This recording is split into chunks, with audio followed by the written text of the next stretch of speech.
Hello everyone, कैसे हैं आप सब। स्टूडेंट, पिछले लेक्चर में हमने पढ़ा था इंट्रोडक्शन ऑफ द केमिस्ट्री, जिसमें हमने सम बेसिक कॉन्सेप्ट जो हमारा चैप्टर है उस चैप्टर का एक टॉपिक पढ़ा था, जिसमें हमने पढ़ा था कि केमिस्ट्री किसे कहते हैं और कितने उसके ब्रांचेज हैं, और साथ ही साथ हमने पढ़ा था मैटर का इंट्रोडक्शन कि मैटर क्या होता है, ठीक है, और उसको कितनी कैटेगरी में कैटेगराइज किया गया है, ठीक है। आज की टॉपिक जो हमारी है, आज की टॉपिक में हम डिस्कस करेंगे कि कंप्लीटली किस तरीके से मैटर को क्लासिफाई किया गया है। जैसे कि आप सबको पता है कि मैटर क्या होता है। Matter is a substance which has space, मतलब जो स्पेस ऑक्यूपाई करता है। जैसे मैंने इस मार्कर को ऐसे बोर्ड पे रख दिया, तो बोर्ड का ये जो एरिया है ये कवर हो रहा है किसके थ्रू, इस मार्कर के थ्रू, और इसका कोई ना कोई वेट तो होगा ना, 1 ग्राम 2 ग्राम 3 ग्राम, जो भी ग्राम के इसका वेट हो, वैसे केजी तो हो नहीं सकता, तो ग्राम्स में जितना वेट हो उसके अकॉर्डिंग्स पे हम कह सकते हैं कि मैटर के पास क्या होता है, मास होता है, और जब भी उसको कहीं रखते हैं तो उस रखने में क्या होता है, वो स्पेस ऑक्यूपाई करता है, ठीक है। तो अब तक हमने क्लास 9th में जो पढ़ा था उसमें दो कैटेगरी में मैटर को डिस्कस किया गया था, ठीक है ना, on the basis of physical and on the basis of chemical phenomena या केमिकल क्लासिफिकेशन, ठीक है। तो यहां पे आज हम उन सबको समराइज करके, क्योंकि क्लास 11th की क्लास है और वैसे भी हम चीजों को एक बार मेमोराइज कर रहे हैं, इसलिए कि ताकि जो ये चैप्टर हमारा है वो पूरी तरीके से क्या हो, आपको समझ में आ जाए, इसलिए हम लोग इसको पूरा शुरू से बेस से शुरू कर रहे हैं इसको, ठीक है। तो यहाँ पे दिया हुआ है कि क्लासिफिकेशन मैटर का दो क्लास में किया गया है, on the basis of their physical behaviour and on the basis of their chemical behaviour. तो फिजिकल बिहेवियर के आधार पर जो फिजिकल क्लासिफिकेशन किया गया है उनमें स्टेट ऑफ मैटर की बात की गई है कि मैटर कितने स्टेट में अवेलेबल होते हैं। तो matter are available in 3 state, the first is solid, second is liquid and third is gas. ये सबको पता है आपको, ठीक है। क्लास 9th में एक चीज आपने अलग पढ़ी थी फिजिकल क्लासिफिकेशन में, इसमें दो और स्टेट ऑफ मैटर को ऐड किया गया था, जिसमें पहला चौथा जो हमारा स्टेट ऑफ मैटर था वो था प्लाज्मा, और जो पांचवा था उसको कहते हैं बोस-आइंस्टाइन कंडेंसेट, ठीक है। तो खैर वो वहां की बात है, लेकिन फिर भी मैं बता देता हूं कि जो प्लाज्मा का फॉर्मुलेशन हुआ था, वो प्लाज्मा बताया जाता है कि जितने भी हमारे स्पेस में आयोनाइज्ड गैस होती हैं, जो बहुत हल्की होती है लेकिन आयन कैरी करती हैं, जैसे हमारा हाइड्रोक्लोरिक एसिड है, ठीक है, वो भी आयन कैरी करता है H+ और Cl-, और भी बहुत सारे कॉमन एग्जांपल्स होते हैं जो सिलेबस के अकॉर्डिंग्स पे दिए तो नहीं थे, लेकिन फिर भी मैं बता रहा हूं कि जितने भी मिनरल एसिड्स होते हैं उनका जो फॉर्म होता है वो बेसिकली पाए जाते हैं गैस स्टेट में, लेकिन उनको हाई प्रेशर और लो टेम्परेचर पे क्या करते हैं, लिक्विफाई किया जाता है, लिक्विड में कन्वर्ट करते हैं। तो उतनी जितनी भी गैसें होती हैं जो आयनिक फॉर्म में होती हैं, ठीक है, जैसे ओजोन भी हमारा एक क्या है, प्लाज्मा ही है, जो हमारे अर्थ के लेयर को अल्ट्रावायलेट रेज से क्या करता है, प्रोटेक्ट करने का काम करता है, ठीक है। तो प्लाज्मा का जो फंक्शन होता है वो क्या है, it is a shield to protect the environment through harmful gases, harmful rays. तो वो एक अलग तरह का हमारा स्टेट ऑफ मैटर डिस्क्राइब किया गया था क्लास 9 में, और बोस-आइंस्टाइन कंडेंसेट दो अलग अलग साइंटिस्ट के जो एक्सपेरिमेंट या उनके जो होते हैं ना विचारधारा के आधार पर उसको बनाया गया था। इसमें पहला जो था उसमें जो बोस वर्ड यूज किया गया है वो एक स्पेशल साइंटिस्ट थे, सत्येंद्रनाथ बोस, जो एक प्रॉपर फिजिसिस्ट थे, और दूसरे हमारे थे आइंस्टाइन, एल्बर्ट आइंस्टाइन, जिन्होंने एनर्जी का फॉर्मूला दिया था। दोनों फिजिक्स वाले मास्टर थे, ठीक है। तो इन दोनों ने क्या किया था, बताया था कि हमारे एटमॉस्फेयर में या हमारे अर्थ पर कुछ ऐसी भी गैसेस हैं जिनका जो वेपराइजेशन पॉइंटिंग है या फिर मेल्टिंग पॉइंट या बॉइलिंग पॉइंट होता है वो रूम टेम्परेचर से भी क्या होती है, बहुत लो होती है। तो उसको कैसे स्टडी कर सकते हैं, तो उसके लिए उन्होंने क्या किया था, एक कंडेंसेट बनाया था, एक पूरा स्ट्रक्चर बनाया था कि अगर ऐसी कोई मैटर मिलती है, ऐसा कोई पदार्थ मिलता है जिसका एटमॉस्फेरिक कंडीशन के अकॉर्डिंग्स पे जो रूम टेम्परेचर का होना चाहिए एक एनवायरमेंट या उसके इस हिसाब से जो एबिलिटी होनी चाहिए उसकी स्टे करने की, अगर वो नहीं है तो उसको हम BEC के थ्रू क्या करते हैं, स्टडी कर सकते हैं। तो वो खैर हमने क्लास 9 में पढ़ा था, जो कि non evaluated state of matter के तौर पे आता है। इनको हम इवेल्युएट नहीं कर सकते कितनी मात्रा हो सकती है, ठीक है। कुछ की मात्रा जैसे कहते हैं ना कि जब स्टडी करते हैं तो हम उसमें देख लेते हैं कि कितनी मात्रा हमारे पास हमें मिल रही है,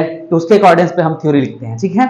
तो वहां पे वो बातें बताई गई थी, ठीक है। लेकिन हमें यहाँ पे 3 से मतलब है भैया, सॉलिड, लिक्विड और गैस से, ठीक है। सॉलिड क्या होता है आपको पता है, लेकिन फिर भी बताते हैं कि सॉलिड जो होता है वो ऐसा स्टेट ऑफ मैटर होता है जिसका शेप, साइज और वॉल्यूम तीनों फिक्स होता है। Shape, size and volume are fixed. Shape, size और वॉल्यूम तीनों क्या होते हैं, फिक्स होते हैं, किसके, सॉलिड, ठीक है। लिक्विड में क्या होता है, शेप और साइज तो फिक्स नहीं होता, but volume must be fixed. क्यों, क्योंकि आपकी अगर हम बात करें कि अगर कोई ऐसी लिक्विड कंटेनर की बात की जाए जिसमें 1 लीटर पानी आ रहा है, ठीक है, वो कंटेनर थोड़ा चौड़ा है और छोटा है, ठीक है। तो अगर मैं बॉटल ले लूं 1 लीटर का, वो पतला लंबा हो, ठीक है, तो उसमें भी 1 लीटर ही पानी आ रहा है। तो कहने का मतलब क्या है कि वहां पे जो वॉल्यूम है वो फिक्स है, वॉल्यूम फिक्स है, वॉल्यूम में कोई चेंजेस नहीं हो रहा है। लेकिन जो प्रॉपर कंटेनर का शेप है वो चेंज हो जा रहा है, कभी लंबा हो रहा है कंटेनर, कभी छोटा हो रहा है कंटेनर, कभी पतला हो रहा है कंटेनर। तो वो उसके अकॉर्डिंग से पता चलता है कि किस तरीके से जो हमारा लिक्विड है वो किसी भी शेप को कैरी कर रहा है, किसी भी साइज को कैरी कर रहा है, लेकिन उसका वॉल्यूम क्या है, हमेशा फिक्स है।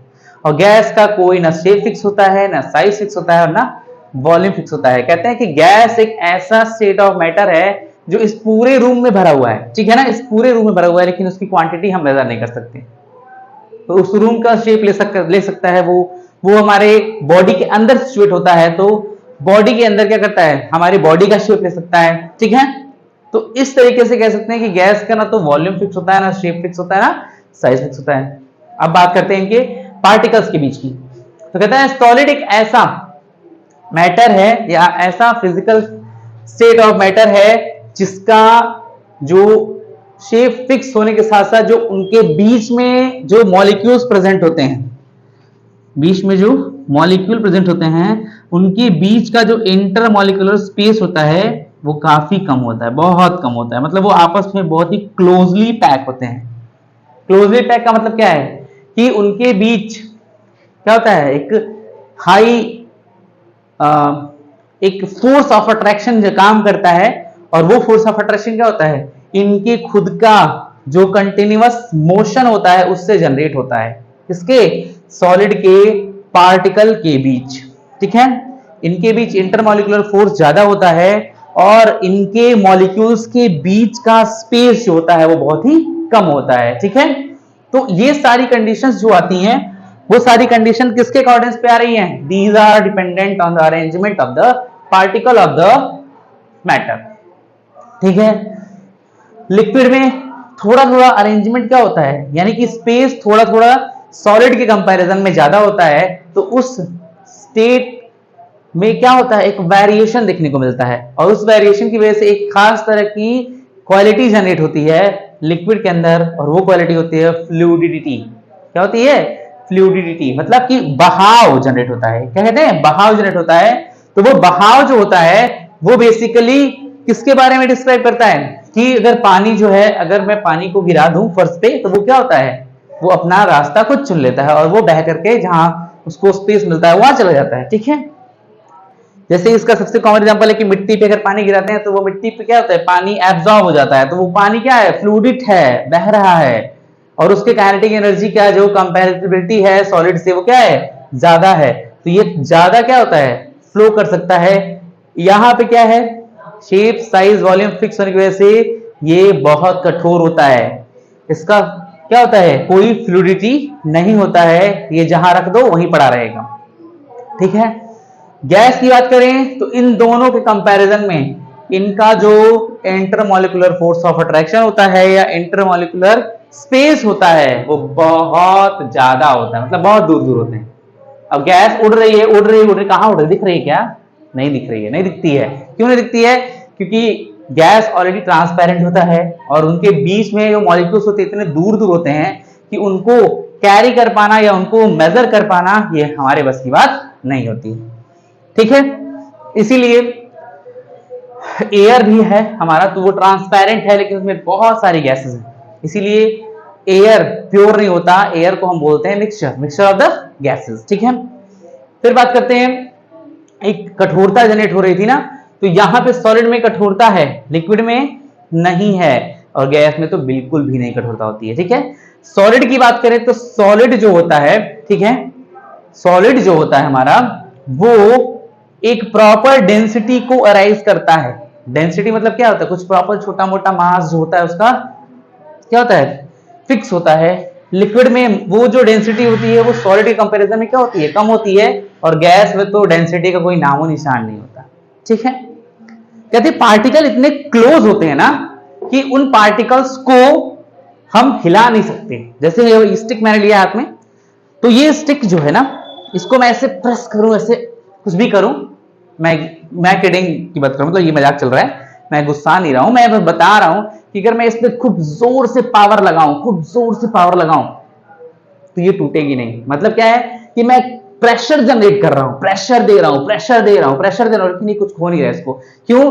क्योंकि इसके जो मॉलिक्यूल्स है ना वो क्लोजली पैक्ड हैं, और इनके बीच में जो इंटरमॉलिक्यूलर फोर्स ऑफ अट्रैक्शन है बहुत हाई होता है, जिसकी वजह से क्या हो रहा है कि ये कंप्रेसिबिलिटी को क्या करते हैं, बिल्कुल भी अराइज नहीं करते। ये कंप्लीटली क्या होते हैं, इनकंप्रेसिबल, मतलब इनको हम दबा नहीं सकते, इनके मॉलिक्यूल को हम इधर उधर नहीं कर सकते, ठीक है। लेकिन वही अगर मैं बलून ले लूं और उस बलून में पानी भर दूं, ठीक है, तो हम देखते हैं ना बलून को हम प्रेस करते हैं तो वो वाटर क्या होता है, एक शिफ्टिंग कर लेता है, और फिर क्या होता है जब हम छोड़ते हैं तो वो अपने प्रॉपर फिक्स शेप में आ जाता है। तो लिक्विड में क्या होता है, कंप्रेसिबिलिटी होती है ज्यादा, किसके कंपैरिजन में, सॉलिड के कंपैरिजन में लिक्विड में क्या होता है, कंप्रेसिबिलिटी होती है। गैस की बात करें तो गैस बहुत हाईली कंप्रेसिबल होता है, कि अगर हाई प्रेशर लो टेम्परेचर पे अगर हम किसी भी गैस को कंप्रेस करें तो ये अपने स्टेट को खो देगा और दूसरे फॉर्म ऑफ मैटर में चेंज हो जाएगा। क्लियर हुआ? तो ये सब रहा हमारा किसके बारे में, फिजिकल क्लासिफिकेशन के बारे में।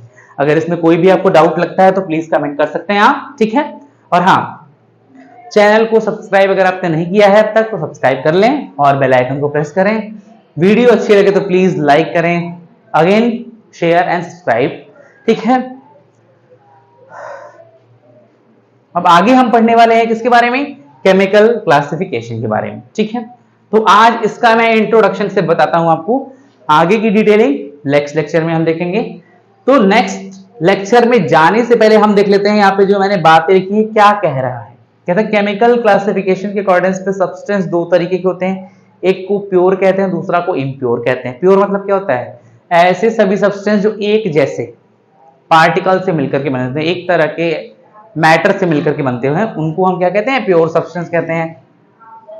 इम्प्योर सब्सटेंस यानी ऐसे सभी सब्सटेंस जिनमें एक जैसा शेप, एक जैसा वॉल्यूम, एक जैसा कुछ भी जो एक जैसा हो वो ना हो, सब डिफरेंट डिफरेंट हो, तो ऐसा कंपोजिशन क्या कहलाता है, इम्प्योर सब्सटेंस कहलाता है, जिसको हम मिक्सचर भी कहते हैं। इम्प्योर को हम क्या कहते हैं, मिक्सचर कहते हैं।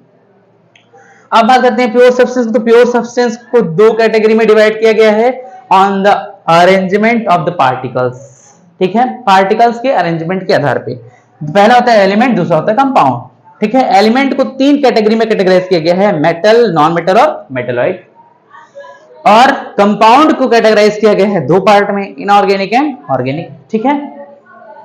ठीक उसी तरीके से मिक्सचर को भी सॉलिबिलिटी के आधार पे, ठीक है, कैसे सॉल्युबल होकर दिखता है, विजिबिलिटी प्लस सॉलिबिलिटी के आधार पे दो कैटेगरी दी गई है। The first is homogeneous and second is heterogeneous.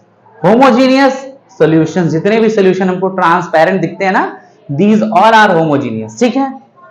और हेट्रोजीनियस की बात करें तो कुछ ऐसे स्पेशल सॉल्यूशंस जिनमें हमें सॉल्यूट और सॉल्वेंट के पार्टिकल्स अलग अलग सेपरेटेड दिखाई देते हैं, ऐसे सभी सॉल्यूशंस को हम हेट्रोजीनियस सॉल्यूशंस कहते हैं। तो इनकी डिटेलिंग हम देखेंगे नेक्स्ट लेक्चर में।